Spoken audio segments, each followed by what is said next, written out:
The interesting thing at that point was, as I'm getting ready to finish the internship, then the jobs changed. The my idea of going to engineering medicine was no longer a viable idea, because all the jobs that were very interested in me, and the trend toward the future dealing with mechanical, medical devices, all of a sudden the monies out of the research grants got changed. It, it was 1969, and I think we landed on the moon then. So it was timed with that. So the concept of me, what do I do? I was now, let's see, I don't know if I was 28 to 30, it could have been 30 something years old. 31, yeah. And I didn't want to go really back to school, although I was thinking maybe I should, because I'm really looking forward to either going to practice, which was unknown. I had no idea what that would be. Or the ideal thing of going to medical engineering was being eliminated. Going back to an engineering job was disgusting. And so I really didn't know what to do. And the concept of possibly doing what some of the doctors on the staff were doing was, because of malpractice, medical malpractice, they were going to law school. And then as they were going, they realized how difficult it was to do that, plus maintain some sort of an income. So a lot of them dropped out. So I figured this is not good statistically. So I sort of made the idea that it's against that. We came back east and we settled in New Jersey, because that was a compromise between my parents and her parents. You know, since she was from Philadelphia and I was from New York, the in-between would be New Jersey. Okay. So the first thing I did was get a job at the hospital in Oradell, New Jersey, which is northern New Jersey, as a house physician. And there you're on 24 hours and off 24 hours. And during the other times, I would make a lot of house calls. I'd take house calls from the other doctors that need coverage, and so I'd run around on the house calls. And it was a way of surviving, and everybody wanted you to, when you finish this job, they're trying to draft you into their own practice. You know, why don't you join me, and I will give you such and such, and you can, you know, develop your own practice or something like that. So I took a job in South Jersey, near the Delaware Bridge. And this guy was very good at getting me and manipulating me so to put in all the work. And it was not a very enthusiastic job. It was for obesity practice. It was giving out pills and stuff like that. And so I didn't really like that. So at the same time, I was talking to colleagues of mine who were in the other, or classmates, and asking them what they know. And they said, hey, there's a place where I like to keep my boat on the east, on the Jersey Shore. And they thought, a lot of times they need doctors out there. Hold on one second. Yeah. Oh, do you want to grab that?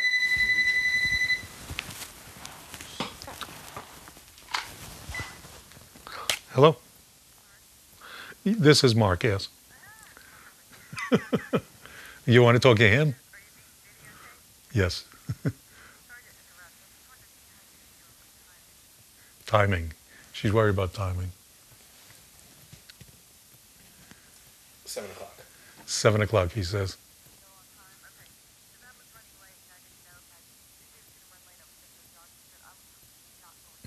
Jogging's no good for you.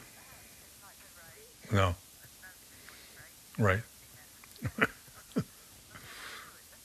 Very good. Right.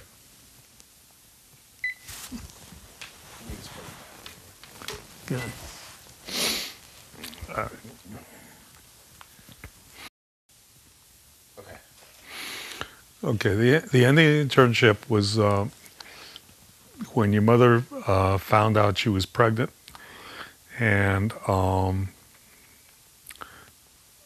after the gynecologist out in Columbus, Ohio, was treating your mother for inability to have a baby and taking all kinds of localized anti-cervix type medication and potential almost surgery to remove chronic cervicitis, we found out that she was already pregnant. And she got really big, and we came to this apartment in North Jersey where I was house doctor. She got very big, and she actually, we lived on top of another office. The landlord was in the bottom area, and we were on top. And we used the attic, which was, I don't remember exactly how it was, but the attic had studs on it and had sheetrock below it.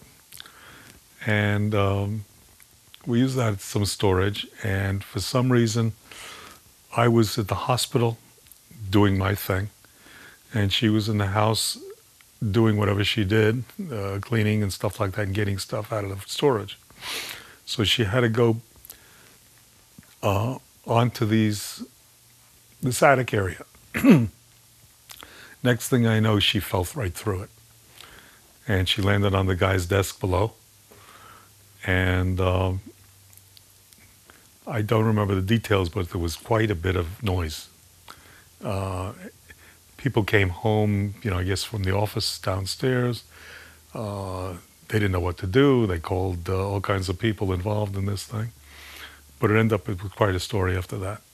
How somebody this big should have taken a chance and gone into the attic.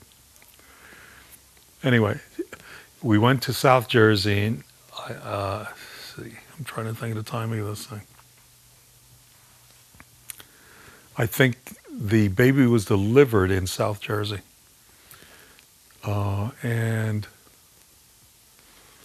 But I'm not sure. I was delivered in Saddlebrook. Saddlebrook, I know, but we may have gone up to Saddlebrook to get the delivery done.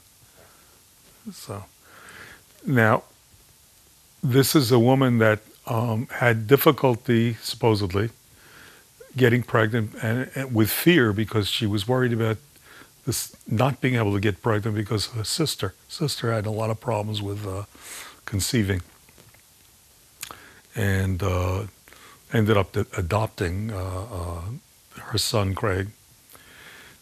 Before that, she had years and years of taking hormones and doing all kinds of testing and stuff like that. And then the conclusion was she couldn't get pregnant. So the fear of this with your mother was there all the time. And so it went from that situation to forgetting how not to get pregnant. Because right one after the other, the three of you came. During this time also, we came, all right. We find out that possible location of practices could be at the Jersey Shore. So we were told or recommended that we go out there. We found a babysitter for that day and took a trip to Manahawkin, New Jersey, and met with some doctor, general practitioner in his 70s. And he had a very cute, quaint, old practice, but he had a big following. And he said, we're asking him what about, what would he like to do in his future? And he says he'd like to continue what he's doing. But why don't you go up north of there? And Forked River is looking for a doctor. And so at this time, the babysitter was taking care of you, and we took a trip, and it was getting a little dark. And so we took a trip up Route 9 and ended up in Forked River. The police station at that time was above the flower store. It was a very quaint town. So, asking directions, we finally went up to the police station and asked whether or not they needed a doctor. He gets on the phone with the mayor and eventually gets on the phone with Bernie Miller. And there's another group of, this was a selected group of people that were, their job was to try and find a doctor. And so I think it was another day that I came out and I met with them and they had it all arranged. They arranged transportation for stuff that I bought from other practices. And I got Henry Mayer was a big contractor in the town. And he eventually formed a bank. But he was the guy with the big equipment. So flatbed trucks, they were able to load the trucks with some machines I needed for the office, plus household goods and stuff like that, and brought us to Forked River. Also quickly, we were able to find a house. At that time, you needed 50% down on the house because of interest rates and stuff like that. They wouldn't lend us money. And we found a little house and we moved in there. Found an office space where they were giving rent-free because they wanted the doctor. And as we're trying to fix up the office and your mother was there trying to clean the floors and stuff like that, there were people waiting on the door, at the door, ready to start. So it was like a natural. It was unbelievable. And some of the potential patients were willing to stay in the office to help out while, setting up the office while they're waiting for treatment. And you kind of learned as you went along? Oh, yes. A lot of the stuff, most of the stuff that you don't learn in school. And I remember somebody wanting a mole taken off the skin. And I never did this. But I had, from this practice I bought equipment from, a cautery machine, an electrical gadget where it sparks at the probe.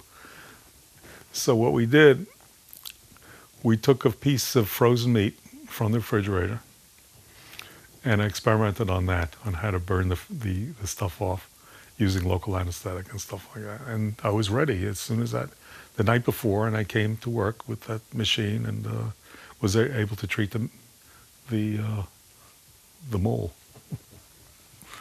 And the other stuff was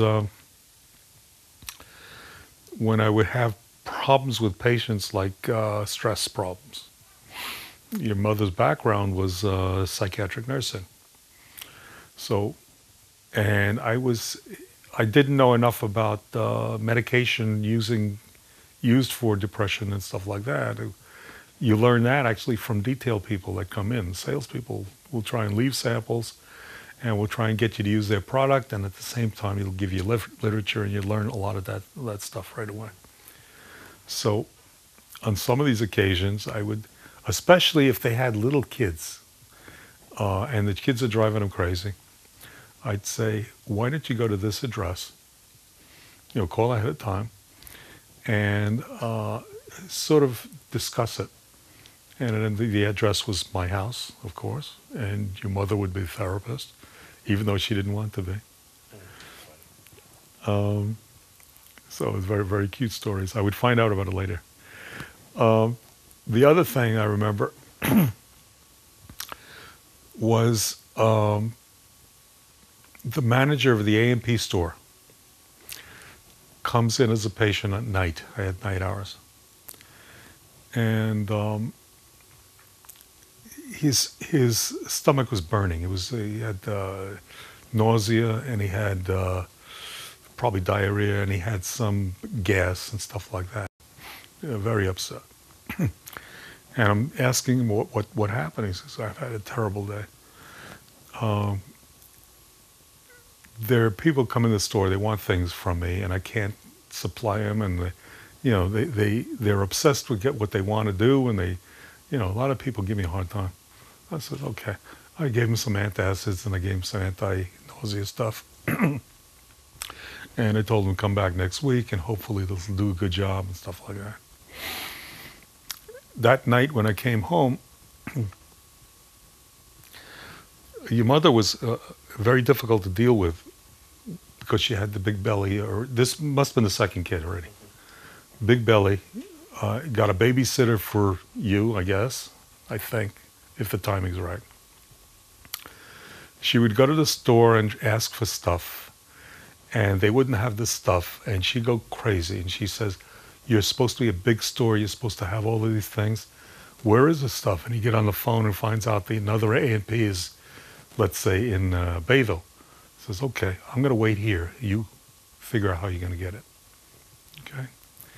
That's the same patient that was in there the morning. Just being driven crazy by this lady. Oh, funny.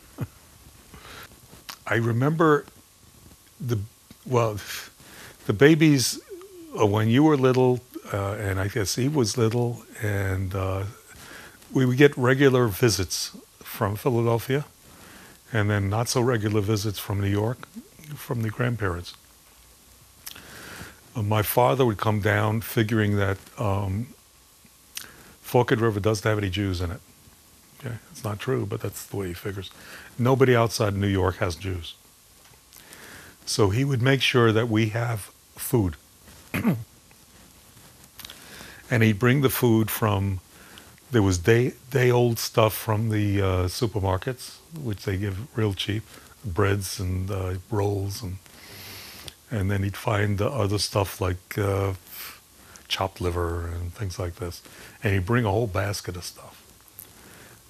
And then, of course, Ethel would be cooking and making stuff for that. There was usually a lot of disagreement between Ethel and your mother because Ethel knows how to bring up kids, obviously, and your mother doesn't. So, and also there was envy of your mother's part, trying to overshoot what Ethel was doing. In other words, if you're making dumplings for something, she would make more. Okay? Or they always would brag about the quality or the density of the dumpling. And there was a competition of how less dense it was and how fluffy it was and things like that. And it ended up a routine where Ethel really wouldn't want to talk to me. She'd want to talk to your mother to find out what was going with the kids, what's going with everything else. And your mother didn't like that. And she would complain to me, why does she only want to talk to me? And it ended up through some amateur analysis that she can get away with things with your mother, where she couldn't get away with it with me. So she talked to me, and I wouldn't really answer her questions. You know, when are you going to come up to New York and see us? I don't know. Do you plan to do it within the next 3 months? Maybe. Whereas your mother had to give her an answer. And then, of course, whatever the answer was, she'd come back with the next question. So she had ammunition with your mother, and me, I wouldn't give it to her. So I ended up with giving her a script on how to answer the phone. In other words, you're supposed to answer the phone the way a teenager would, giving no information, giving no ammunition for the next question. And then she'll be disgusted and eventually want to talk to me about it. Okay, so that's what it was. But she, as long as I knew Ethel, she was always making Mom very upset.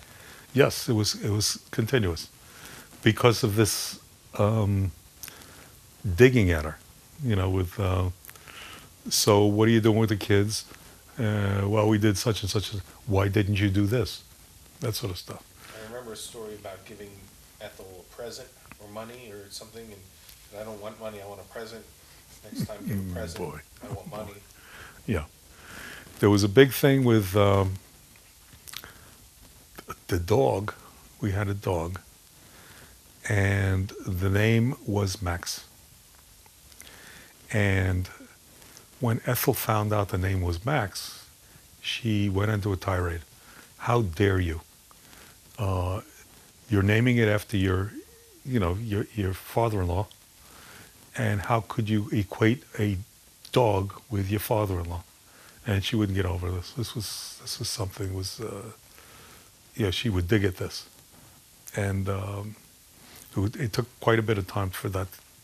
Oh yeah, my father's answer to that was, "Why don't you just tell her you're sorry?" You know, but because my father was sort of a pacifist. He didn't want to make waves. No yelling. I used to have the Jewish expression "schreinicht," "schreinicht." Don't yell, don't scream. And if it takes a couple of words of apology, or I'm sorry, I'm going to kill myself for you, that sort of stuff, you should say that. And that used to be the issue. Let's see. The relatives would come down, and they would show up on weekends. Now, these were not just relatives, they were friends. Her maid of honor at the wedding was Sue Rubin, and she would come with her kids and her husband, and the kids were wild. They were not controllable. They'd hop on the furniture and stuff like that. They'd break things, and they'd show up without any kind of calls or anything like that. So it was like we were the Jersey Shore. We were the vacation area. And so it ended up, it was routine where people wanted to show up to this vacation area, that I finally joked with your mother and said, we need a reservation schedule. They have to call ahead and make the reservations whether or not beds are free, available. And that used to happen quite a bit. Anything else about the kids, the birth of the kids? Well, the kids, let's see. I guess it was Eve's turn. You were there already. We used your grandmother was the babysitter a lot. Or we would drop you off somewhere in order for us to do what we had to do. I remember going on a cruise with a pregnant mother there. And the cruise was loaded with mechanics or something like that. It was a group of people that were beer drinkers, in a big party. And they had special remarks about the big belly that was walking in front of them. It was a little embarrassing for her. I also remember, let's see. Oh yeah, you're born already. Eve is on her way, really close, and the way to judge, because the doctor for us was Steinberg in Cherry Hill, New Jersey, or JFK Hospital in Cherry Hill. And that was the doctor that used to handle Rita's problems, and then handled the birth of the kids. So what I was the general practitioner in Forked River, okay? And so when she felt that labor pains were starting, I would be the checker. I would be the one that evaluates whether or not there's, it's false alarm or not false alarm. So I remember in the middle of the night, I had to check. I had to do some checking, and I found out that she was ready. And I remember getting on the phone with Dr. Steinberg. It's coming, okay? Fine, meet me at so-and-so, the hospital. And I remember the VW with my lights flashing and speeding down Route 70 to get to the hospital, and blowing horns and stuff like that. Mm-hmm. And then I remember each one of the kids, as they were born, was a phone call to Fanny, letting them know. Yeah. And in the evenings, when I go back to the Forked River house, I remember, with the kids, it was a big thing to try and sit down. The family would sit down with everybody, for dinner. Um, and then I remember watching TV or doing something in the living room, and I remember the kids surrounding me, and one would be playing my hair with combing my hair, and one would be running back and forth and doing something, either with toys or something like that, and the third one would be close by, and so it was a very close situation. Um, and I remember dogs. There was always a dog. And there was one dog later, I'm not sure the timing, was Buddy. Buddy was there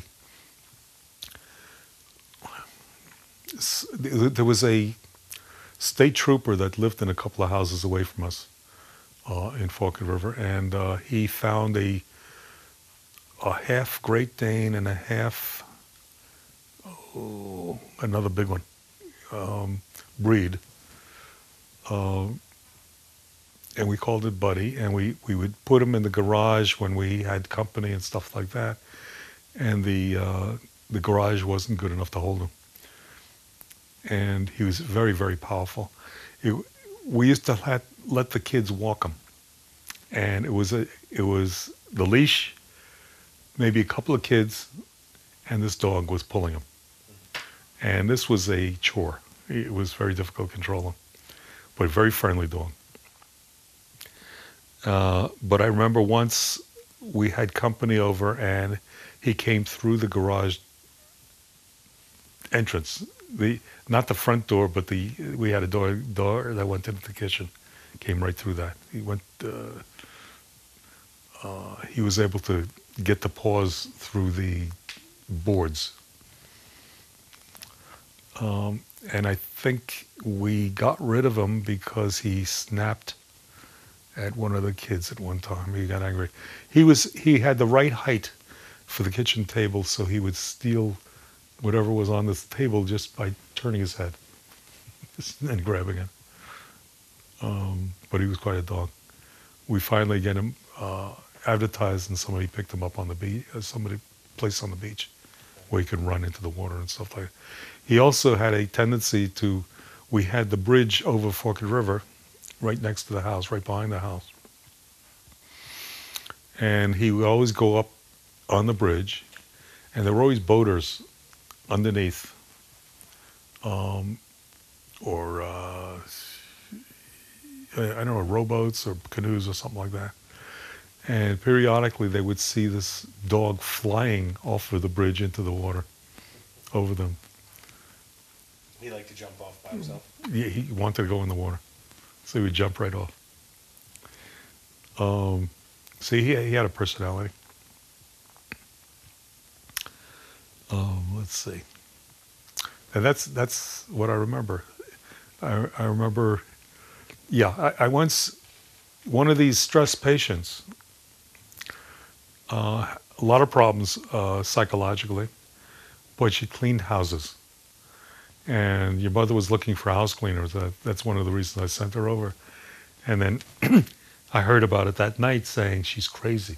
This is not a person I need in this house. When you were born, everybody's, oh, how cute and all that kind of stuff. They didn't pay any attention. And I'm looking at you and you're blue. And because basically you're delivered, and they're wiping you off and all that kind of stuff, and that's it. You aren't breathing. So what I did was just get you started on pushing down on the chest and starting blowing the mouth. I forget exactly what I did until you started picking up.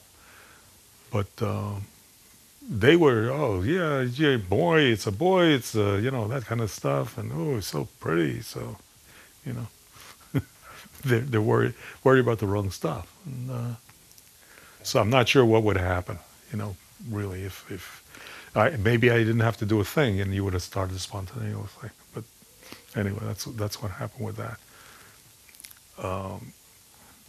When Eve was born, there were no girls in the house. There were no girls born to anybody. You had my brothers had his kids, no girls. for some reason, that's the way it was. And I remember a story. Okay, no, okay, we're going back a little bit. There was a neighbor in Northeast Philadelphia, where your mother was brought up, that was reveling on the fact that he only had girls. And when you were born, and we were visiting Grandma, he was wondering how you get a boy. What do you have to do? So I made up the story of how you get a boy. And I told it to him. And I told him what kind of boots to wear. And I told him a routine, the timing and stuff like that. He says, okay, he's going to do that. He's supposed to wear combat boots. So that was that story. With the girls, with having Eve, I called my brother, and he was quite a little bit annoyed how I was able to get the girl and he couldn't get any. That's another cute. Okay, we moved a few times. We moved from Forked River. We were able to find this property in Bayville on Route 9, 15 acres, wooded. There was really no other property like it. And we had very nice neighbors. The judge was the next house, the judge in Toms River, and we had, I don't remember their name, but the other house on the way into this property. He had to go through the dirt road.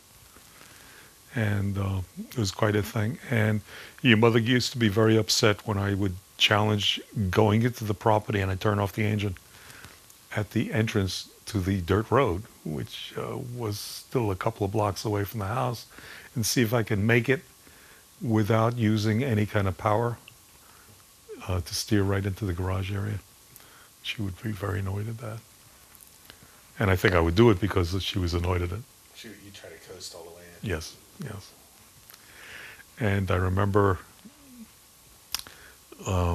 at that time we had some bad winters and sometimes freeze-ups. We had a well water, and the well was in, the well equipment, the pump and storage tanks were in the garage. And so they were very susceptible to freeze up in the bad winters. And when that would happen, we had friends in Toms River, like Crash Arrows, and they had a great hot tub. So we used to use their tub. And that was it. We grew up, and let's see. Eventually, that was too much of a house. It was 15, 17 rooms, whatever it was. And we had, cleaning lady. I forget her name. Is this Vera? Vera. The thing that was going on now, in the Forked River house, office rather, I had a receptionist in the morning, Jean France, and receptionist in the evening, and I don't remember her name, and Mary Kilmurray was the nurse. Mm-hmm. The receptionist in the morning had 3 children. The daughter was a bad kid. The receptionist in the evening had probably 3 kids also, with also like a bad kid in there. The bad kid would be responsible for taking drugs, shoplifting, truancy, alcoholism, anything like that. Whereas the other kids were fine.